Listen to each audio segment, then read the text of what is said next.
What's going on, guys? It is your boy Kipson here, and I'm back with another video. And today, guys, we're going to be reacting to Mr. Orion Shire's video. He uploaded this video about a day ago. It's called Have We Lost Focus on Actually Collecting? I wanted to react to at least the beginning part of the video. It's a whole 51-minute video. You guys want to watch it, link in the description for it. Go show him some love. I'm not making this video to dig on the brother. I actually agree with the things he says in this video. That's actually why I'm bringing it up to conversation, because I do watch him, on a regular basis, and he's actually one of the more PokeTubers that I generally do like watching. So I thought we could watch this and see what his thoughts are and bring it up to conversation. Another morning, and as I sit and scroll on YouTube, I am just so brain dead, like so much brain rot. Just sealed product, this market's going up on this, gotta buy this now, these are the top products, this is the #1 box that investors are not looking at. That is all the talk right now, and it's gotten super redundant. One of my subscribers reminded me of that yesterday, and while I might talk about cards to buy or cards to sell occasionally, or cards that have gone up a lot in value in my collection, it's not something I talk about a whole lot. But when I get inundated by all of the same style of content on YouTube in the Pokemon card space, then it forces me to basically make something that says, hey, you don't have to do this. You don't have to be stuck in this echo chamber where everyone is saying the same things, right? And doing the same things. It's redundant. So I want to stop the video right here and just kind of point his first right where he's pretty much stating that, no, in the Pokemon space, the content it's just not there no more, right? And it's all about just the money, what's going up now, what to buy now, what to hold, seal this, seal that, and which I completely agree with him, by the way. Like I only watch a small few now content creators that I just watch just for the entertainment. I'm not even talking like for informational sense or anything, just for entertainment.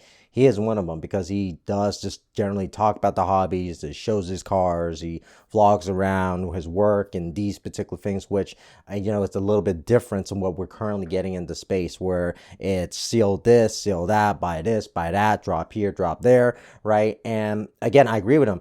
I also cover those particular content on my channel, so I'm not trying to be a hypocrite when I say, hey, Kevin, don't you cover those type of videos on your channel? Yes, I do. But those are just been more recent. I've covered significant different type of things on the channel. I do vending POVs, I do streams, I do set reviews, I give my opinions out on things, right? I react to videos. Like, there's so much things I could particularly do. There's a reason why this particular channel is called Kev Sidon and not like PokeGNS or some type of Pokemon theme. Is because I could literally talk about anything. Like, people know, I want people to know Kev Sidon more than the brand and anything else. So when I start talking about whatever, I could literally talk about whatever. I don't have to talk about Pokemon on the channel. I could talk about magic. I could talk literally about anything of anything, right? Because again, Kev Sidon is just, yes, people know me as particularly, I do a lot of Pokemon content, which is fine. That's predominantly what I cover, but I could cover anything. My name is not tied to Pokemon. Like, I could literally cover anything, which is the great part. I just choose to do Pokemon. And you guys seen, like, I've been trying to do up different things, change things on the channel, get different, keep it fresh. Try to pretty much keep it fresh, because I agree with him. Like, the repeats of hearing the same thing over and over and over, it gets to the point where it's straight annoying. And there are even some content creators that I'm cool with on a, I have good relationships with them, but even their content now that I don't watch as often because it's the same thing over and over and over. And maybe mine's that way, but I just try to keep it different. But I understand where the brother's coming from when he says this. Like,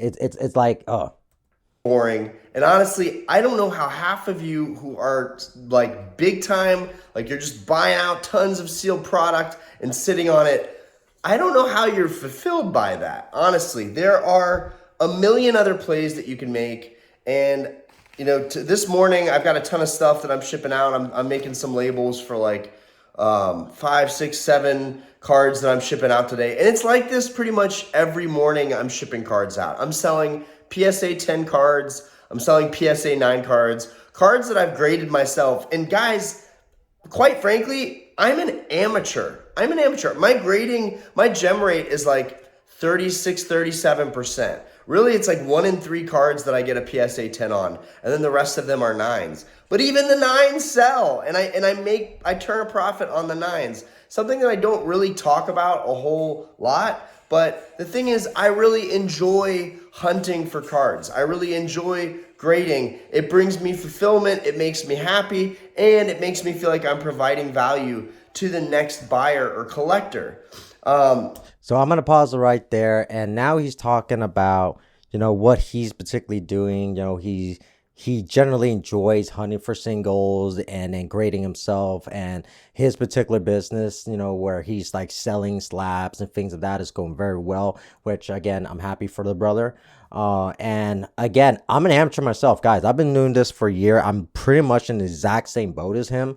And I am now getting into that point of the grading. It's funny that he brings this up, and that's why I watched this whole video, is because not just days ago, I made a video on why I was telling people maybe it would be better for them to grade their cards instead of buying sealed product and things of that nature. Which, by the way, I'm not saying that I haven't bought sealed product to hold, but significantly in the last couple of months, if I'm being frank, I haven't really bought a lot of sealed to invest in. I have significantly enjoyed more of doing my vending and enjoyed more of hunting for singles and grading myself. I get so excited when I find a card that I've been looking for and then it's good and I send it up for grading and I get back. I was super excited. Super excited when I got my recent PSA submission back, where every one of my cards got PSA 10s, my Charizard, my Umbreon, my Captain's Pikachu that I've been showing you guys on the channel, because I take so much pride in this. I take so much pride in grading and hunting cards. I have so much fun in the last couple of months. It's one of the reasons why also I haven't been streaming a lot, because the streaming thing, as much as it's fun doing the rip and ships on the channel and everything, I have significantly found more fun doing this. I've significantly made more profit doing this, and I'm trying to encourage other people to do this instead of the rip and ships. I'm not saying you can't make money off from rip and ships, but honestly, from a guy that's done it for almost half a year, I'm burnt out. I'm tired. It has gotten to the point where it's a little bit too much for me, especially with everything that's going on with me in my life right now. Like, I have completely slowed down on the rip and ship. Now, I am not saying that I probably won't start doing those again, but as of right now, my particular focus, and especially in this particular hobby, is just collecting from my personal collection and picking up cards that I'll be looking at grading and selling off. I have, again, can't say this enough, I recommend the grading plays for any new person in the hobby. It's just fun hunting for singles, especially with the sealed stuff being hoarded. And again, I understand because I'm a sealed collector, but let's just call it what it is. We're hoarding these like they're stocks, and then at that point, there's not much being ripped, and the amount that is being ripped is being ripped by ripping shippers, like a crazy amount, right? So at that point in time, like, seal investing isn't the way to go right now. That's why I've completely stopped in it. It's just been grading for me. I've significantly enjoyed just hunting the singles and grading, and I recommend it. And I agree with him 100%. Let's continue watching this. And to be honest, with sealed product, guys, I've sat on my sealed product for forever. Yes, it's gone up, but I've had the same or better gains on Pokemon cards that I enjoy the artwork, that I think are really cool, and I've had them in my collection. I've got to actually enjoy them and look at them, whereas the boxes just sit in my closet collecting dust. Not only that, it's way easier to scam someone on a booster box, to get scammed on a booster box as a seller, than it is as selling slabs, because slabs get authenticated and then, eBay handles the rest. And then shipping out is just a breeze, using bubble mailers and some cardboard, it's just a breeze. So I'm going to continue talking about that in a second. We're going to go back to the game room. I thought we would have some different perspectives. But yeah, I just think the content right now in the space is getting super redundant. And Another thing is we can see a lot of sets are getting restocks and kind of small reprints. Twilight Masquerade, Surging Sparks. I forget what the other one was. Probably Destined Rivals too. You know, Prismatic. You know that dumped. So, and that's a great opportunity, right? That's a great opportunity, right? Because people in the sealed market are going, oh my God, like this didn't work out. That can't happen when you're buying singles. It doesn't happen. Because even when you buy singles, and there's plenty of them out there, there's always someone wanting to collect those cards. Not everybody wants to collect sealed boxes, really. And to be honest, a lot of the PSA 10 chase cards, like let's look at Bubble Mew, for example. I don't think Paldean Fates is ever going to outpace Bubble Mew, to be honest with you guys. And I think we're going to see a trend where people are collecting more cards that are going to outpace the actual booster boxes. If we're going to talk about market value, if we're going to talk about the money value of it, I still think buying the actual cards is a better route, okay? I think it's cool to... And I'm going to chime in again here. Like, again, I disagree with him, guys. Buying the cards right now is just better value, especially when they're cards that are not being pretty much manipulated by the market where people are buying these particular cards because PokeTubers are telling them to buy it. And again, I'm not being a hypocrite because I've made videos telling you guys what I've been collecting in my singles, but I will never tell you guys, you go out to buy this. I would recommend it if you're doing the same thing I'm doing, but like singles is the way to go. Again, I'm not buying sealed. I'm buying singles. There's always going to be somebody that's going to want that particular singles. I know vendors, right, that don't even buy sealed. It's just singles, and they invest in slabs because it's a lot more easier to manage. It takes up significantly less space, right? And in addition to that there too, because it's singles, there's like, why you think the booster boxes are where they're at? Because of the chase card. If there wasn't a good chase card in there, the booster boxes wouldn't be pacing fast, right? So that means if there's fire chase cards in there, people are going to want to rip to get those singles. And they can't, then they're going to buy the singles. Like, bro, like, it's that type of thinking that kind of, I feel like, keeps me the pace when it comes to this Pokemon space. Because I'm telling you, you can't follow the herd. Like, you can't follow the herd of the sense like you're trying to do investment and then you're trying to do this. I'm just collecting.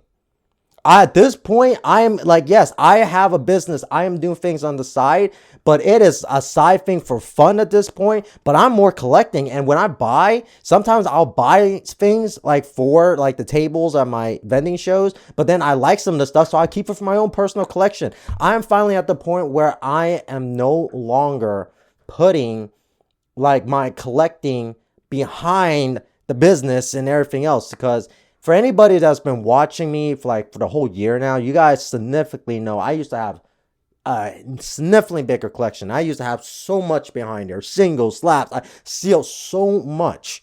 But if I'm being frank and honest, guys, like between running the business and selling it off to go to the next thing and the next thing and the next thing and the next thing, right? Because of that, I'm actually left a little bit less now. So now I'm rebuilding my collection back up. So that's where it's getting to the point where I'm only focusing on collecting. And if those collections go up, great. And if I'm able to sell it off later on and I want to sell it off, great. And like he says, like even the PSA 9 sells. Like I just sold 4 PSA 9 yesterday, straight up. Like easy as pie, bro. Like, because again, if the PSA 10s are expensive, then again, the collectors that just want these cards protected and slapped and they're going to be okay with PSA 9s. All right. They're going to be okay with PSA 8s, 7s and all that, especially depending on what the card is. So I'm just letting you know how it is. On the booster boxes, I have a lot of booster boxes, so it would be hypocritical to say otherwise. But and by the way, just to kind of, to kind of bring it up, there's a reason why I have these slab bags, right? Shout out to the slab bag brothers, right? Because these particular bags actually let me show off my slabs when I go out in public, when I go vend and stuff. So I can actually show my collection off. You can't walk around with a booster box, brother. You can walk around with a slab necklace, Logan Paul style. I literally just bought a Cuban chain, you know, a gold diamond out Cuban chain. Don't worry, it's fake. It's not like crazy. It's just encrypted in gold. All right, relax. I'm not like that. But this company that's called Slab Mags, and they make this chain that you get with the whole kit. It holds the PSA card and everything. I just bought that because when I go out vending, right, or when I go to the gym, it's literally like a starter. People ask me about the card. It's a conversational starter. I love it, and I can show off my collection, bro. It just really grinds my gears, and I just thought, you know what, make a video, Ryan, that you are passionate about today.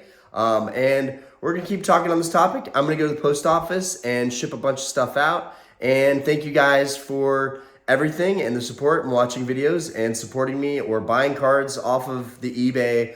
I really appreciate it. One thing I've been seeing is I've been selling a lot of PSA 9 cards too. So there's a market for PSA 9 cards, and that kind of makes me feel even more confident in the fact that grading seems to always provide more value. And it's a great way to build up your collection, collect the graded cards that you want most without having to spend a lot of money on graded cards. I'm not necessarily saying that going and buying the singles and buying graded cards is going to be better than buying sealed product. Even though some cards that will be the case, like that Bubble Mew, I honestly think that buying that card is going to outpace buying any of the sealed product. And you have an amazing chase card from that set. What's more important, sitting on the boxes or looking at one of the coolest cards, you know, of the era or of that set? Yeah. In my opinion, owning the coolest cards of that set really is more fulfilling and more enjoyable to look at than just sitting and staring at a box. So that's my thoughts. And basically every morning I pretty much... So I'm going to stop it right there, man. But I completely agree with him, bro. Like I said, I get so much more enjoyment in grading and having slabs than anything else. And I'm sending more cards off for grading. I'm going to be putting a shelf up this weekend so I can hang up more slabs here on the wall so you guys actually start seeing my collection. And like I said in my last video, or not my last video, my last couple videos, the one that I talked about grading, I honestly think grading is a lot more fulfilling. I think as a new person coming into the hobby, and you know, I think collecting the cards you want, and if you're ripping packs and you get the cards you want or cards you really like, I think grading them is the best way. It's also good because if you do get gem mint 10s on them, you're significantly up on the cards, so you're able to make decent profits. I mean, like I said, I've significantly made more profits grading and selling slabs than I have sitting on my sealed product or even my rip and ship or even the vending. Like, well, the vending, it kind of goes with the grading because I'll sell a lot of the slabs at the vending, but I also significantly sell a lot of slabs on Instagram. My Instagram lately, I've been putting so much work into my Instagram that it's been going and it's done pacing, and I've been selling on there as well. I've been making connections on there as well. There are so many things to do than just investing in boxes, and we're at, like I said, where when it's easier to deal with a graded card because you got it authenticated, just like what ChatGPT say, setting your card up to a PSA and getting a grade is like authenticating a stock, right? So again, I rather have that than having to prove to somebody how I bought this booster box. Like, let's say I bought my Fusion Strike boost, well, my Fusion Strike boost box. Let's say I went to go sell it today, right? And people are wondering where I got it. I will have to show proof where I got it, this and that and everything, right? Compared to a slab, where it's a lot more easier to prove where you got it from. If you graded yourself, you should have it in your grading history, like all that. So again, I like the slab play. You could keep the cards you want for your collection. The ones you don't, you could sell off, and you'll probably be making money off of it. There's a market for PSA 9s, like you said. I sold 4 of them yesterday. There's a market for cheap PSA 10s. I sold some yesterday. I'm buying PSA 9 and 10 cards at a very cheap price too. Like, collect. Like, enjoy collecting. Have binders, have singles, have graded cards. Enjoy collecting. Like, legit. With that being said, guys, that's all I got to say in today's video, man. I just wanted to go ahead and, you know, shout out the brother because I really did enjoy his content. And I disagree with him because that's just been something that's been coming through my head and something I've been thinking about. That's why I made that video about the grading the other day. So Let me know what the comment section what you guys think, man. I also want to thank everybody that's been supporting out the channel, guys. We have been seeing significant growth on the channel lately. In the last couple of days, I've jumped up almost 10 to 20 subscribers, which is amazing. And I'm seeing that the view counts are up, so I do appreciate you guys watching the videos. It also kind of lets me know that I'm doing real well on the channel. But always leave a comment, guys. Let me know what I could always improve. Let me know if you guys want to see also on the channel and things of that nature. I'm always looking for ideas and recommendations. And tell me what you guys thought about the video today, man. What you guys think about the hobby? Are we currently cooked? Is this the way to go? Would you guys agree with him? Who knows? I'm out.